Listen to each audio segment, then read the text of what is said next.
Hi friends, इस photo में दिखाए गए बच्चे को क्या आप पहचानते हैं? नहीं तो इस शख्स को तो आप ज़रूर पहचानते होंगे। पहली पिक्चर में गांधी जी जो 7 साल के बच्चे हैं और दूसरी फोटो में वो 21 साल के युवान हैं।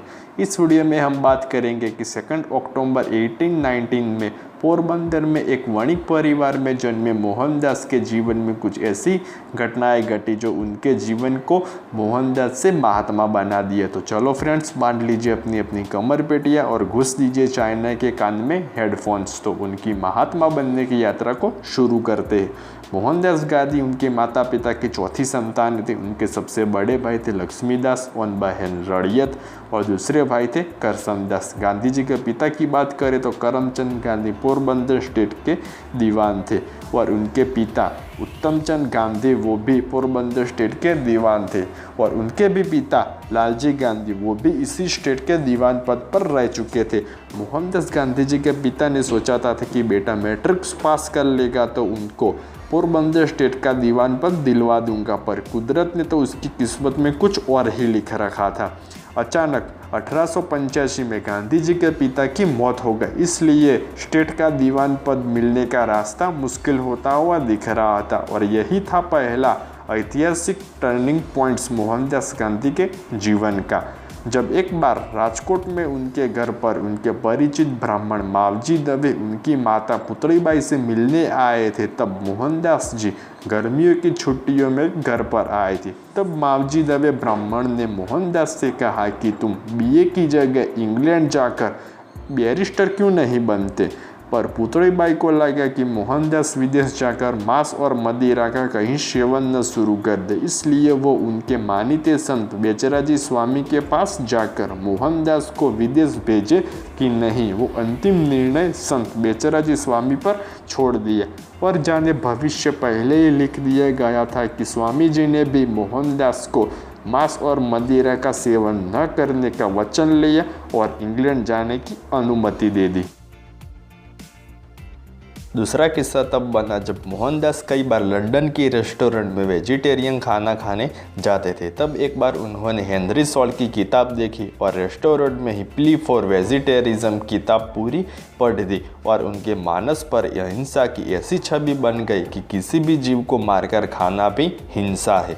इसलिए उन्होंने शाकाहारी खाने का मनोमन संकल्प बना लिया और मनुष्य को ही नहीं, संसार के प्रत्येक जीव को जीने का अधिकार है। इसलिए उन्होंने अपने जीवन में अहिंसा का मार्ग अपनाया और ये था उनके जीवन का सेकंड टर्निंग पॉइंट।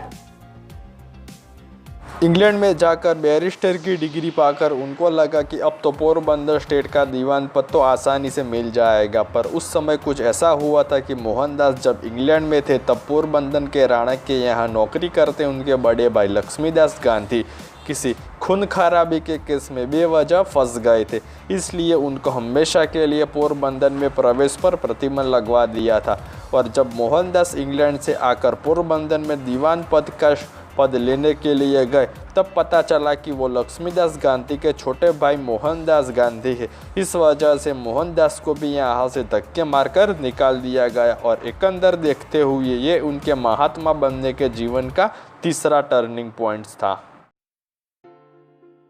जब बैरिस्टर के अनुरूप ऐसी कोई भी कोर्ट राजकोट में नहीं थी, इसलिए उन्होंने मुंबई जाने का फैसला लिया, किंतु वहां पर भी कुछ खास सफलता नहीं मिली। इसलिए वो कई बार उनके परिचित जैन चिंतक रायचंद भाई के यहाँ जाया करते थे और वो पैसों से अमीर होने के बावजूद भी उनका सादगी भरा जीवन मोहनदास को बहुत ही पसंद आता था।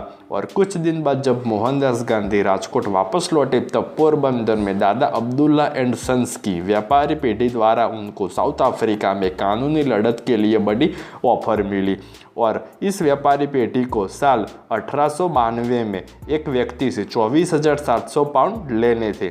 इसलिए मोहनदास को साउथ अफ्रीका आने जाने की टिकट, खाने पीने का सारा खर्च और वकीलात की फीस के लिए 105 पाउंड मिलने वाले थे और ये ऑफर गांधी जी को बहुत ही फ़ायदेमंद लगा और गांधी जी ने 24 अप्रैल 1893 में मुंबई से साउथ अफ्रीका के डरबन के लिए स्टीमर में रवाना हुए और वो डरबन से पिट्रोरिया जाने वाले थे। इसलिए वो ट्रेन में फर्स्ट क्लास टिकट लेकर बैठ गए। जब एक अंग्रेज रेलवे अधिकारी ने उनको फर्स्ट क्लास कंपार्टमेंट्स में धक्के मारकर उतार दिया और थर्ड क्लास में जाने को कहा और वो क्योंकि वो इंडियन थे और श्याम वर्णीय थे। गांधी जी के जीवन में उनको पहली बार ऐसी रंगभेदी और काले गोरे की दुखद घटना बनी और उनके मानस चित्र पर गहरा प्रभाव डाल गए। और सन 1894 में अब्दुल्ला एंड सन्स की व्यापारी पेटी का केस गांधी जी ने जितवा दिया। इस खुशी के बहाने कुछ इंडियन लोगों के साथ पार्टी का आयोजन असील दादा अब्दुल्ला ने किया था और इस पार्टी के दौरान एक शख्स ने कहा कि यहाँ भारतीयों को वोटिंग अधिकार से इस अंग्रेजों ने दूर रखा है, हमें कोर्ट में कानूनी लड़त चलानी चाहिए। और इसी दौरान एक दूसरे इंडियन शख्स ने गांधी जी का नाम लिया और कहा कि ये लड़त हमें कोर्ट में मोहनदास गांधी की आगेवानी में चलानी चाहिए क्योंकि वो बैरिस्टर है। और ये साउथ अफ्रीका में उनके महात्मा बनने के जीवन का चौथा टर्निंग पॉइंट था। और आगे भी कुछ ऐसी कई सारी घटनाएं बनी जो उनके महात्मा बनने की राह को पूरी तरह खोल कर रख दी थी। ये 4 टर्निंग पॉइंट्स उनके महात्मा बनने में सबसे महत्वपूर्ण थी। और ऐसे ही अमेजिंग वीडियोस को देखने के लिए हमारे यूट्यूब चैनल को सब्सक्राइब कीजिए और अपने दोस्तों के साथ शेयर कीजिए। तो मिलते हैं अगली वीडियो में।